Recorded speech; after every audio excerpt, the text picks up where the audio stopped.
Maupay nga aga mga kasangkayan, ngayong umaga po ay maghahatid tayo ng konting tulong para sa ating mga kababayan na nasalanta ng bagyo sa Cagayan. So gaya ng nakikita nyo, hindi na to ganun kadami kasi madami na tayong naipamigay nitong mga nakaraang buwan. Ito yung mga pinaglumaan naming damit, pero ano pa to? So ilan na lang to. So ito, lahat ng mga white t-shirt tsaka tatlong colored na damit. So dito meron tayong 1, 2, 3, 4, 5 na white t-shirt. Tapos dito naman meron tayong 1, 2, 3, 4. So 4 na mga white t-shirt din to. Tapos dito naman meron tayong 1, 2, 3. So meron tayong 12 na white t-shirt saka 3 colored na mga damit. So lahat to maayos pa naman to, wala pang mga mancha, wala pa ni kunting sira. Pero hindi na rin naman namin ginagamit dito, kaya ipamimigay na natin doon para sa mga kababayan natin. So eto, ihahatid lang namin to doon sa bahay ng aming SK chairman kasi siya yung nagko-kolekta nito, tapos sa bahay na lang nila pinipick up ng truck.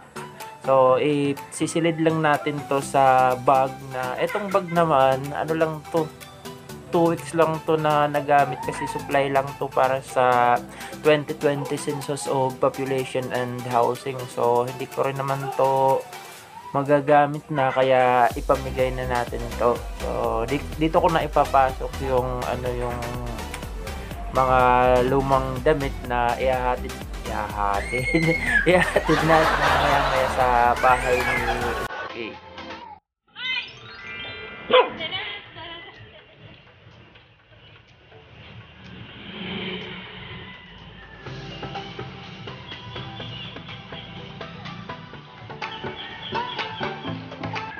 Mga kasangkayan, papunta na kami ngayon sa bahay ni SK para ihatid ang aming kunting tulong. Uy! Sa wakas, tataklo ba naghihapin nga ang kanal? So, maupay. Yay! Ngaya kinadi ka na tabok siguro.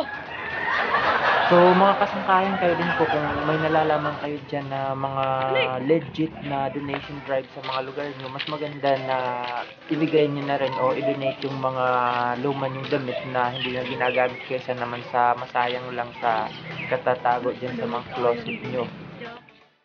Mga kasangkayan, nandito na tayo sa harap ng bahay ni SK Chairman. Wow! Damo na mga yan! Kanang develop ito niya. When ka na lalawigan? Ang atin kasulot din kuha na. O, kinuha na? Ito naging deliver na October na.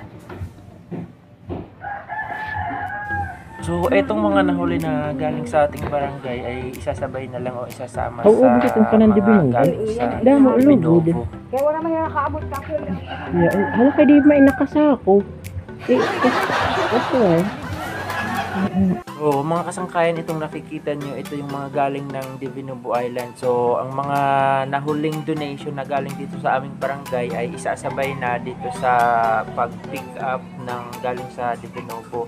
Kasi mamaya-maya may mga darating pa kasi na ibang donation galing sa aming barangay. So, itong isang bin na to na bakante ay ito yung galing sa aming barangay na ang iba ay pinick up na pala kahapon.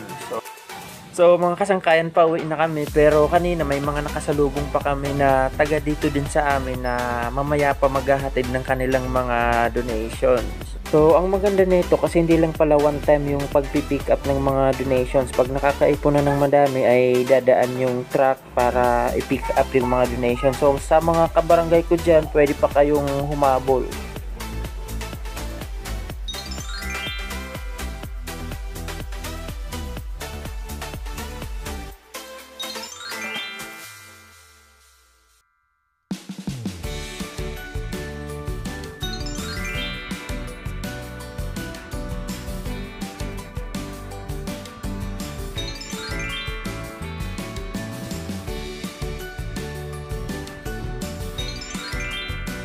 Mga kasangkayan, katatapos lang namin maghatid ng aming konting tulong para sa ating mga kababayan doon sa Cagayan. Doon nga namin hinatid sa bahay ng aming SK chairman. Pero mabuti na lang at nakauwi na kami kasi tingnan nyo yung kalangitan.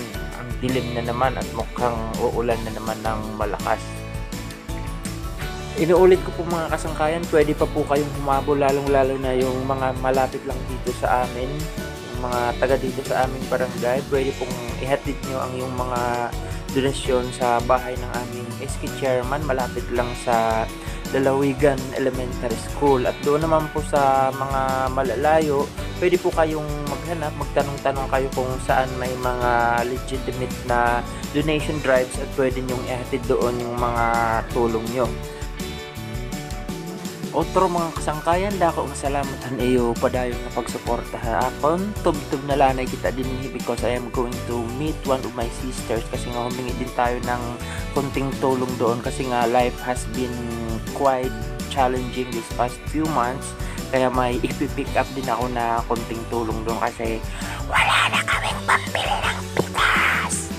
So, tugtog na lang din yung mga kasangkayan. Kita-kits sa akong masunod na mga vlogs. Bye-bye for now. Bye-bye.